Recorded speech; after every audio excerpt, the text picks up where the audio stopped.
Pessoal, a gente está trazendo aqui de novo o caso da Raizen. Ela reportou os resultados ontem à noite, teve a teleconferência hoje de manhã e a gente já está trazendo aqui para vocês atualizações, tá? A gente vai ser bem objetivo aqui nesse vídeo, passando nos pontos que são mais relevantes, mas a gente vai tentar também trazer um pouquinho do que a gente trouxe nos últimos vídeos, tá? Principalmente essas considerações aqui, que são lembretes, né, das análises anteriores que a gente já fez, que é o que está acontecendo na Raizen, tá? 6 pontos aqui, basicamente. Tem uma queda de desempenho agrícola, tá? Prejudicando o resultado de etanol e açúcar. Preços de açúcar e etanol estão bem ruins, tá? Com oferta de açúcar no mercado internacional e preço interno do etanol devido à competição com a gasolina e competição com o etanol de milho, tá bom? Tá tendo informalidade no setor de distribuição brasileiro, com guerra de preços contra sonegadores, impostos, tradutores de combustíveis, que tem prejudicado historicamente a market share e margens desse segmento de distribuição e que está sendo combatida aí, como a gente viu nos últimos períodos, por exemplo, a operação Carbono Oculto e fechamento aí da refinaria da Refit, tá? Quarto ponto, parada para manutenção na refinaria da Argentina, que prejudicou o resultado da distribuição na Argentina, né? E elevação da taxa de juros após o robusto ciclo de investimentos, tá? Com custo financeiro elevado, prejudicando o lucro líquido e geração de caixa. E por último, crise nas pautas ESG, tá? No mundo inteiro, um efeito aí da eleição do Donald Trump, que tem prejudicado uma das principais teses de investimentos aqui da companhia, tá bom? Que é essa questão da sustentabilidade, do etanol de segunda geração e de outras potencialidades que a cana tem, como a gente falou no nosso vídeo de análise inicial da raiz, tá bom? Potenciais saídas aqui, algumas coisas fora de controle da companhia, tá? Melhora de condições climáticas que favorecem boas safras, retomada de preços em mercados que são commodities, tá? Tudo isso fora do controle deles, operações de governo aí da Polícia Federal para combater sonegação, combater adulteração de combustíveis, tá? Tem sido realizado, mas não é algo que depende da companhia especificamente, mas isso tem ajudado aí, como a gente vê mais pra frente. Fim dos investimentos na Argentina, algo que já aconteceu, tá? Nesse último trimestre, e a venda dessa unidade da Argentina também vai ajudar bastante aí o desalavancagem da companhia, né? Trazendo novos recursos. Adicionalmente, aqui a redução de taxa de juros, né? Com o programa de investimento, mais o follow-on, quer dizer, uma entrada, um aporte adicional de equity aqui na companhia, vai também favorecer essa questão da pressão financeira da companhia. E por último, potencial aí retorno das pautas ESG, da sustentabilidade, caso volte a ser prioridade no mundo e nos Estados Unidos principalmente, vai ajudar bastante a trazer mais boas perspectivas futuras aqui para a companhia, tá bom? Agora vamos para os resultados, que é o que mais interessa aqui. A gente vai ser bem objetivo, tá? Primeiro, olhando aqui a DRE resumida, ela teve um prejuízo absurdo aqui de 15,6 bilhões no trimestre, tá? Que é quase 20 bilhões nos últimos 9 meses desse ano safra, tá? Lembrando que ela termina o ano safra no primeiro trimestre de 26, então ela ainda está nesse período aqui, tá bom? Esse prejuízo foi impactado aqui por 11,1 bilhões de provisões, tá? Essas provisões a gente vai detalhar um pouquinho mais para frente, mas é basicamente uma baixa em tributos recuperáveis, baixa em ágio e avaliação de ativo fixo da companhia, tá? Especialmente no segmento de etanol e açúcar, tá bom? Nas usinas.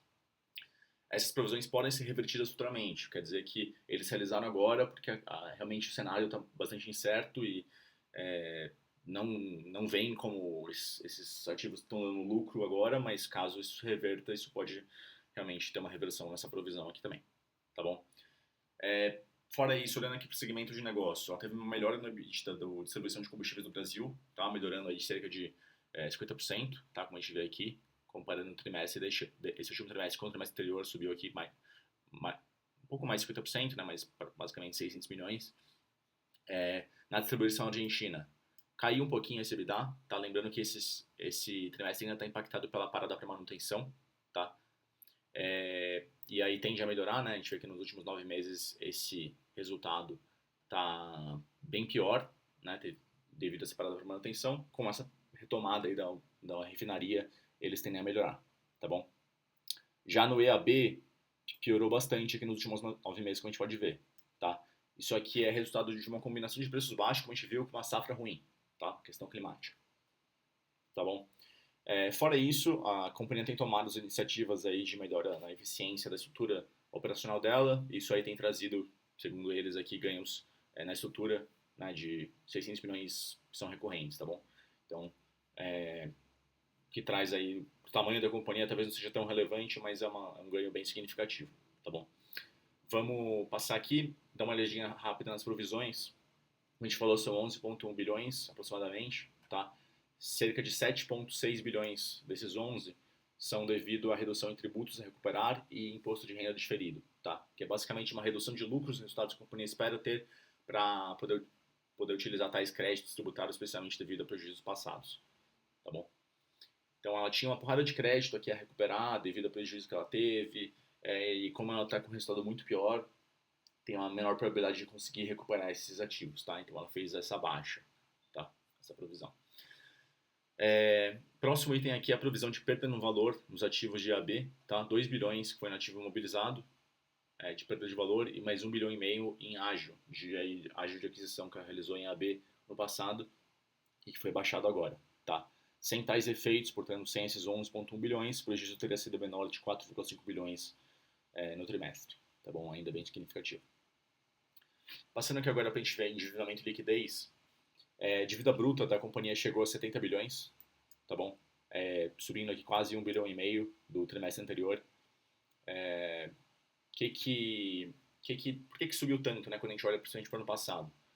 A companhia já estava no ano passado no processo, mas ela consolidou mais esse processo aqui ao longo desse último ano safra, que foi a troca de linha de capital de giro, especialmente convênios com fornecedores, tá? Risco sacado, por instrumentos de dívida de prazo mais longo e com taxas um pouco melhores, tá bom? Isso aqui não um foco de talvez piorasse a métrica de alavancagem, isso já era dívida, só que era dívida com fornecedores, ela acabou trocando por dívida financeira, e aí isso acaba batendo nos covenants e acabou assustando muita gente aí no mercado, tá bom? Isso é associado ao processo de investimento nos últimos anos, mais impactos operacionais que ela tem tido, tudo isso contribuiu para essa elevação abrupta no endividamento da companhia, chegando nos 70 bilhões de dívida bruta e descontando caixa e colocando mais derivativos. Essa dívida chega a uma dívida líquida de 55 bilhões, comparado com o EBITDA ajustado, bem impactado aqui na companhia, de 10 bilhões, dá uma dívida líquida sobre EBITDA de 5,3 vezes, tá bom? Volume bem elevado, tá bom? Fora isso, cabe mencionar aqui o prazo médio ponderado do endividamento, tá? Essa dívida que ela tem, não é que ela vai vencer ano que vem ou no próximo ano. Tem vencimentos no ano que vem, tem vencimentos nos 12 meses, mas boa parte dela está bem no longo prazo, tá? O prazo médio dessa dívida é 7,6 anos, tá bom? Como a gente pode ver aqui para baixo, nesse cronograma de amortização, tem bastante dívida vencendo, né? 4, 5 bilhões e tal, mas uma boa parte dessa dívida aqui está num prazo bem longo. A gente vê que depois de 2030 está a maior parte dela, tá? Então isso aqui é bem relevante, tá? Essa dívida é longa e quando a gente pega um indicador que compara um ano de EBITDA contra a porção total de dívida, ele fica bem alto, mas quando a gente considera no prazo, isso dá um pouco mais de diferença aqui, né? Não é toda companhia que tem esse prazo tão longo de dívida, né? Por isso que a gente está trazendo esse ponto aqui. Outra coisa, a questão de liquidez, né? Da companhia conseguir pagar esses vencimentos e lidar aí com outras pressões se tiver, por exemplo, continuar tendo uma drenagem de caixa eventual aí por algum outro motivo, se ela vai conseguir sobreviver, né? Então, a liquidez dela é 17,3 bilhões que ela tem em caixa hoje, tá bom?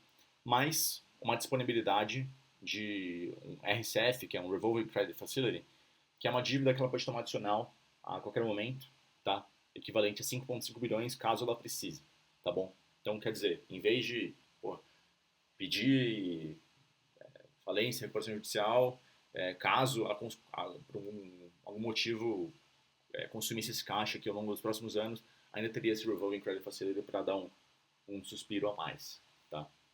Que é uma condição aqui de segurar um pouco mais a situação e, enfim, evitar um cenário pior, tá bom? Outro ponto a ser observado é que a liquidez corrente, tá? Ativo circulante sobre o passivo circulante está em 1,8 vezes, que pelo menos nessa indicação aqui é saudável, tá bom? Bom, pessoal, agora passando aqui para os resultados do fluxo de caixa. Primeiro, vale notar aqui, quando a gente olhar para esse fluxo de caixa, que é do terceiro TRI do ano safra, ou seja, o quarto trimestre do ano calendário, esse fluxo de caixa da companhia historicamente é muito sazonal, tá? Devido ao negócio dela aqui de plantar e colher e depois realizar a venda aí do açúcar e do etanol, tá bom? Então, a gente botou aqui um gráfico aqui embaixo primeiro, grifando aqui, né, em verde os 4 trimestres de cada ano safra, que é equivalente ao primeiro trimestre do ano calendário, lembrando. E a gente vê como todos os anos, né, basicamente ela tem resultados pequenos aqui ou negativos nos 3 primeiros trimestres do ano safra e no último trimestre, então tem um super resultado aqui, que é essa geração de caixa operacional, né, o FCO, que compensa aí basicamente todo esse resultado ruim que eles tiveram, tá bom? Que dado isso, tá? O que é relevante aqui para a gente olhar? Primeiro, quando a gente olha esse fluxo de caixa, lembrando que ele está impactado pela mudança da dívida com fornecedores, tá? Por dívida financeira, que é aquele efeito que a gente falou, que a companhia está trocando essa dívida que é de mais curto prazo, né, com prazo mais curto, por uma dívida mais longa e mais barata, que é a dívida financeira, tá bom? Então essa dívida já existia, ele basicamente está trocando uma rúbrica ali na nossa visão aqui de balanço, tá bom? Então esse movimento tem sido brutal e tem sido um dos principais que tem trazido aqui o endividamento da companhia para cima, tá? Só nos últimos 9 meses foram 9 bilhões de mudança nessa rúbrica aqui, tá bom? E a compensação vem de aumento aqui na captação, tá? Beleza. Sem esse efeito, essa variação aqui no FCO é bem mais baixa, tá bom? Que traz aqui, vai trazer uma geração de caixa operacional, desconsiderando esse efeito, quando a gente olhar o calendário inteiro, provavelmente muito melhor do que considerando esse efeito aqui, né? Bom, lembrando que esse efeito já estava acontecendo aqui no ano safra anterior, tá? Estava acontecendo essa troca, mas em um grau bem menor aqui ainda. Próximo item para a gente tomar atenção aqui é a queda de capex, tá? A gente vê aqui como o capex deles está caindo, caiu mais ou menos um 1.700 aqui, comparando os últimos 9 meses com os 9 meses da safra anterior, tá? Mas a venda de ativos também tem trazido caixa adicional e tem ajudado a companhia a começar a reduzir a alavancagem, tá? Com esses dois efeitos aqui, né, e com uma última safra melhor, a companhia vai conseguir começar realmente a reduzir o endividamento e não só desacelerar, né? Até agora ele está desacelerando o crescimento da dívida, né? Como a gente vê aqui, se a gente desconsiderar o efeito dos fornecedores, né, que aumenta aqui essa rubrica de captação, por exemplo, nos 9 meses da safra anterior, foram 3.400 que ele mexeu aqui e colocou de dívida adicional. Então, 3.400 vai para, a gente tira aqui, vai para 16. Contra os 7,5, quer dizer que ele captou cerca de 8 bi e meio, né, líquido nesse período. Em caixa, né, em movimento de pagamento e tomada de dívida. Quando a gente olha, sem considerar aí, portanto, correção monetária, outros itens aí que aumentam a dívida do balanço, tá bom? Quando a gente olha para esse trimestre, sem desconsiderar os 9,5 que ele aumentou aqui, vai para mais ou menos 20 bi de captação, contra os 16,5 que ele amortizou, 1 bi e meio de captação líquida, tá? Que mostra que o crescimento da dívida está desacelerando, tá bom? Passando para o próximo agora, para a gente dar um review rapidinho em riscos financeiros e continuidade operacional, a companhia está com uma dependência de aporte de capital para redução de alavancagem, tá? E viabilizar a quantidade da companhia, tá bom? As estimativas aí de quanto vai ser esse aporte estão variando de 10 a 30 bilhões adicionais, tá? O market cap da companhia hoje, se não me engano, está em cerca de 7 ou 5 bilhões de reais, tá bom? Quer dizer que esse aporte aqui é bem significativo, tá bom, pessoal? Se eles aportarem no preço de hoje, isso vai resultar numa diluição bem significativa dos acionistas atuais, tá bom? Outra questão aqui é possibilidade de renegociação de dívidas com conversões de dívidas em equity, tá? Então, credores atuais da companhia passarem a serem acionistas, aceitando aí trocar sua dívida por equity, tá? Isso aí tudo nessa toada que a companhia tem tido, né, a gente viu nas últimas semanas como caiu os ratings dela, né, caiu bastante, foi para um grau especulativo de rating, o que pode aí trazer bastante discussão, né, com a companhia, com fornecedores, com detentores dessas dívidas, tá? Então é um processo que a gente está bastante de olho aqui. Por último, os investimentos ainda estão rolando, mas a gente já está vendo que esses desinvestimentos não vão ser suficientes sozinhos para resolver a situação. Realmente vai precisar do aporte de capital, como a gente já falou. Mas eles vão ajudar, né? Ainda tem 1,5 bilhão a receber aqui desses desinvestimentos que ela está realizando. E se vender a operação da refinaria da Argentina, que parece que o valor vai ser em torno aí de 5 bilhões de reais, talvez um pouco mais, ou um pouco menos, também vai ajudar nesse processo como um todo, tá bom? Outro ponto é, para manter a posição robusta de liquidez, essa companhia conseguir fazer com que os vencimentos de dívidas fiquem com prazos um pouco mais longos, tá? Aí para preservar a caixa e, digamos, continuar garantindo que ela vai ter bastante espaço aí e bastante tempo para se recuperar, tá bom? Outro item que a gente não citou aqui, mas que chamou bastante atenção, foi duas renúncias no conselho por parte da Shell, tá? Nas últimas semanas. Então saíram duas pessoas que estavam há bastante tempo ali no conselho da companhia. Uma delas já foi substituída, tá? Foi colocado, acho que o diretor geral aí da Shell nesses produtos de renováveis e outros produtos, o cara que cuida do RH. E um dos caras que se renunciou, ele virou o diretor financeiro, o CFO do grupo Shell como um todo. Tá? Então talvez esse cara renunciou para tomar uma posição aí maior na Shell. A outra que renunciou, que era uma mulher, me fugiu o nome dela agora, mas ela não foi substituída ainda e não está claro muito bem por que ela renunciou. Tá? Mas aí isso chama bastante atenção, a gente está tentando interpretar melhor e ficar de olho nessa questão. Tá bom? Será que isso é um motivo? A Shell está abandonando o barco? Acho que dificilmente, tá? Pelo menos na estratégia que a Shell tem publicado aí nos últimos resultados, apresentações que eles têm feito, a parte de renováveis, né? A parte de etanol aqui, que é um dos core de por que a Shell investe na Raízen, continua sendo uma das prioridades da companhia, realizar essa transição energética e tal. E, querendo ou não, a Raízen carrega aí a marca Shell no Brasil, né? E na Argentina. Então, dificilmente a Shell vai simplesmente abandonar o barco aqui, tá bom? Vamos passar aqui para esse último ponto. Saiu uma notícia no Brazil Journal falando sobre o processo de reestruturação e que é praticamente uma recuperação extrajudicial da companhia. Tá? A gente queria trazer ela para vocês, resumida aqui, para a gente tentar entender o que está acontecendo e por que é um case aqui que parece estar se tornando um case bem complicado, tá bom? No caso da Raiz. Primeiro vamos entender aqui do lado esquerdo a proposta de renegociação que está rolando aqui entre Cosan, Shell e BTG para reestruturar e desalavancar a Raízen. Tá? Por que o BTG está envolvido? Porque o BTG entrou na estrutura societária da Cosan. Tá bom? Todo esse processo está envolvendo cerca de 30 bilhões de reais, tá? Para a gente ter uma ideia aqui do tamanho do negócio. Então vamos lá, ele começa com uma capitalização mínima, colocando 3 bilhões de reais na Raízen, tá? 1 bi meio da Shell, o Cosan bota 1 bi e o Momento bota 500 milhões.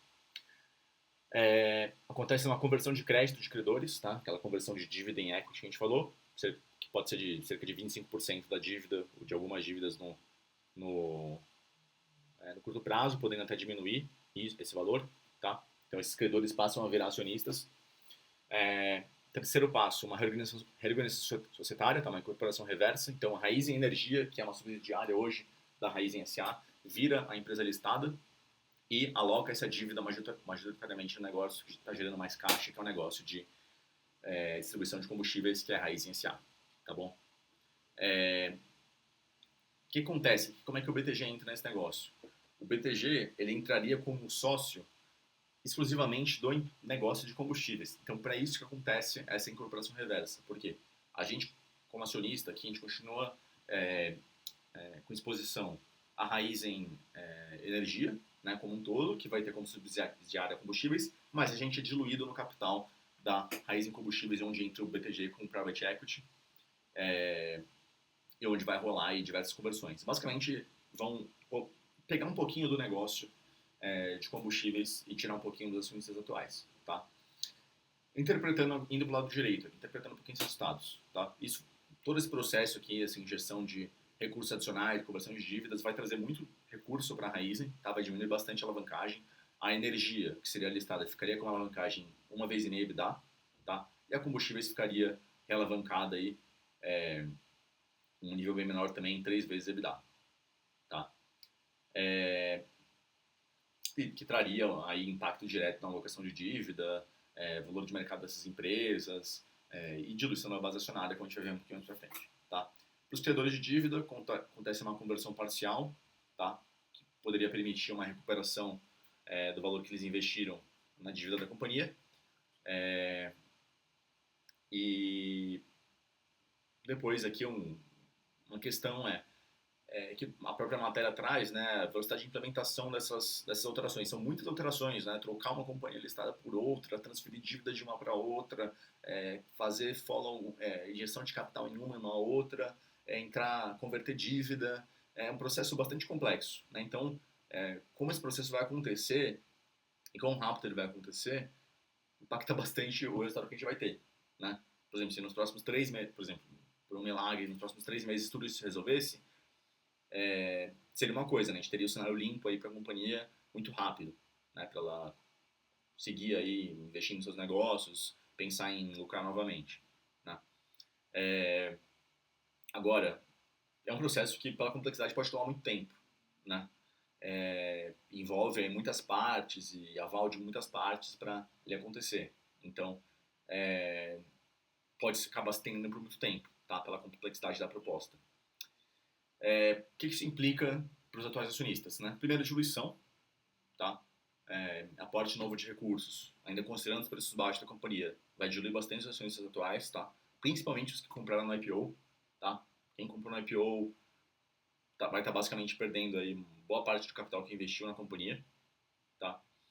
E ponto B aqui é que vai alterar bastante o escopo de exposição com a entrada de novos acionistas, especialmente o Private Equity do BTG, apenas na parte de combustíveis e também a conversão de dívida que vai ter de alguns credores na parte de combustíveis, portanto diluindo o resultado desse segmento, que é o segmento que começou a ir bem agora, com mais acionistas, tá bom? E os acionistas atuais então vão ficar mais expostos ainda ao segmento de AB, que é o segmento que está indo mal das pernas, né? É o segmento mais impactado pela crise das pautas ESG, é o segmento que está em competição, ele vem aí com o etanol de milho, né? É o segmento que está impactado por safras ruins, é o segmento que está impactado por preços ruins no mercado internacional de açúcar, é o segmento que está impactado por preços ruins no mercado interno de etanol, tá? Então, o ponto aí é que tem que tomar muito cuidado, né? Sendo minoritário, você nunca tem muito poder de decidir nada aqui, mas é uma estrutura que pode basicamente fazer com que, digamos, os acionistas atuais fiquem expostos aos maiores riscos e ao segmento que está andando mais errado e eles basicamente roubem o valor ali para os caras que vão entrar na raiz em combustíveis, tá? O BTG Private Equity e credores que vão converter essa dívida ali, tá? Enfim, pessoal, isso que eu queria comentar aqui. Lembrando, se vocês gostaram do vídeo, por favor, deixem um like, se inscrevam no canal e nós vamos seguir analisando aqui essa companhia e outros. Lembrando que essa apresentação tem o único objetivo de fornecer informações gerais e educacionais sobre a companhia, tá? Para fins estritamente informativos. As opiniões e análises expressas aqui são baseadas em dados publicamente disponíveis, tá bom? Refletem a visão do apresentador nessa data, sendo sujeitas a alterações sem aviso prévio.